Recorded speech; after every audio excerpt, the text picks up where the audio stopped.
Yo, first victory of the season for San Jose State, and it ends on a 48-yard Dennis Lynch field goal. There was a lot of concern, a lot of uncertainty after the first 2 weeks, and Dennis Lynch comes back on home soil and clinches the first victory of the season. I mean, what a statement from him, especially. He didn't get any other opportunities throughout the entire game. He doesn't contribute in kickoff. That's Matthias Brown's job. So what a way for him to go out there and really silence a lot of the uncertainty that he had down. It was right down the middle, perfect hold, just everything went perfectly. What a game from Dennis Lynch. Man, there were so many ups and downs to this game.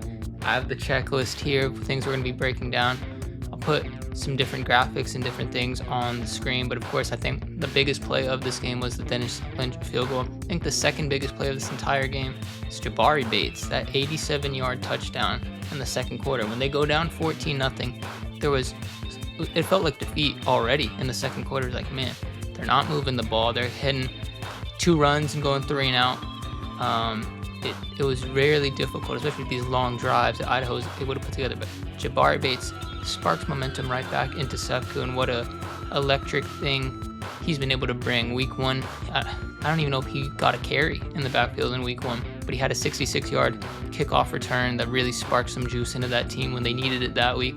Texas, obviously, he comes in and basically leads an entire drive on his own with Kyrie Scholes and scores a touchdown in that game. And this week, it looks like he's already dominated a 50-50 split with Floyd Chalk now. Again, just what Idaho said coming out of halftime, that there was a miscommunication there, and sometimes you need that luck, but I mean, he really does bring a burst that this team needs, and he might potentially be this team's RB1, not to overreact after this game, but what a great performance he had today. And then the third biggest play, it was right before that. You get Vili Taufete'e sack, another penalty, they back all the way up, and then there was like a miscommunication of some sorts coming into it, and that's what led to the 14-0 score for Idaho. And at that moment, things really did feel like, oh man, it's how do you get back into this game? And of course, the second most important play of this game is what gets them back in and gets things flowing, moving into the second half. So we talked about Dennis Lynch already. I think we got to talk about Walker Eget. Start this game, you receive the ball. San Jose State has won every coin flip this season. It's a 50-50 chance. They've won it 100% of the time. First 2 coin flips of the year, they say we defer. We're doing the relatively smart thing in this aspect. They say today we want the ball. Walker Eget goes out there and he fumbles. With that being said, was it smart? No, get rid of the ball. But he gets the turnover out early. And what do we expect? About a turnover per game. And he has a couple of underthrows after that. I know some people are saying he was missing reads as well. It did look like, I'm not going to say, I'm not a college quarterback, I'm not an NFL quarterback. I'm not a quarterback. So I don't know exactly what his reads are and what he's saying at the press conference currently. But point being, that second half comes around and he really turned things on. I think that's what we expect from him, right? Very efficient. The run game was moving smoothly for him. He was making correct decisions on these RPO actions downfield with Danny Scudero. It was all just beautiful. And I think that's in harmony with Craig Stutzman. And I mentioned earlier, there was a drive where I think it was Jabari Bates, 6 yards, 8 yards, and then he doesn't run the ball again. It's a 3 and out with just passes. At that point, it was like, man, you see the 3 high shell safety look. You see the front defensive lines they're giving you. And that something just clicked inside of him. And he starts running the ball. I don't have the number in front of me, but it just felt like there was just this beautiful combination of runs and passes that were going on today. It was pretty even. It felt effective again in that it was about that Jabari Bates run. Obviously, like about after that is when things really started moving fluidly. But I mean, great. It felt like even throughout the first quarter, in some points, that Craig Stutzman was calling a great game. And at that point, it was like a Walker Eget underthrow or something like that. But just a miraculous, especially to open up that second half from Craig Stutzman. I really want to say it looked great today from him. And then there was the other side of the ball. So the time of possession today was quite terrible, if I'm not mistaken. I think 2/3 of the time of possession went to Idaho, and that was because of the run game that we mentioned. Time of possession was really scary to me in this game, and obviously the game was kept close the entire game, largely due to that the defensive line. I thought relatively Quincy Likio and Nafafanga did a great job of getting holes, but it just felt like they were getting outmuscled the entire game. Not necessarily just them, but the entire defensive line.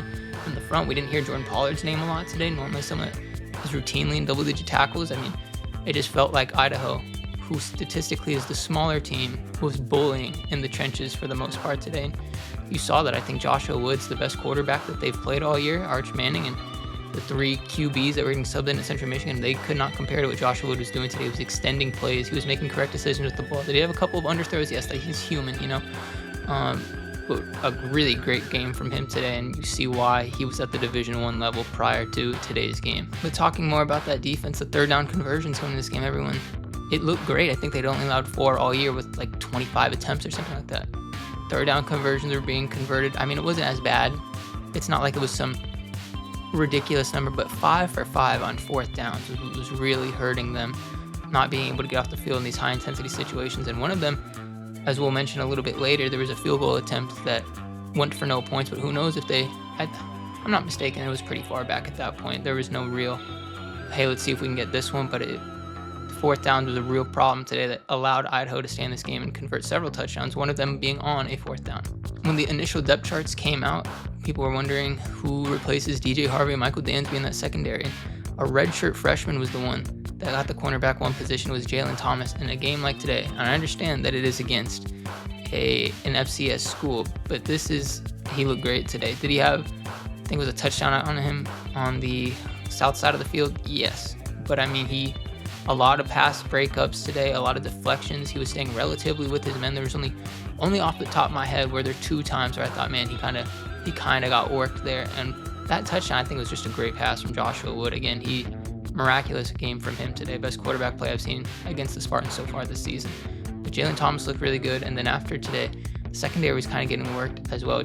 Joshua Wood was making some good decisions. If I'm not mistaken, he had a relatively good, I don't have it, but he has a pretty good passing completion percentage today. It's going to be the people that need to step up, especially that miscommunication there. I thought there's going to be, moving forward, there will need to be other people there. And Larry Turner Gooden almost had an interception today. Of course, the ball slips right through his hands, but I like seeing him out there getting more time in that safety position. And I think we need to take a moment to also acknowledge the refereeing today. It was obscene at certain points, especially I think it was in that second quarter where they stopped, check a measurement. Oh, they're short. Stop. Now let's check the spot of it. It was just, I saw the referee's face a little bit too much in that first half, and it kind of calmed down in the second half. But I mean, still, there were some real refereeing problems that were going on today. And while it feels great to get your first win of the year, this is no doubt a competitive FCS school. They were a play away against Washington State. They are a real legitimate threat. They will make a deep playoff run this year in the FCS. This game should have been tied, if anything.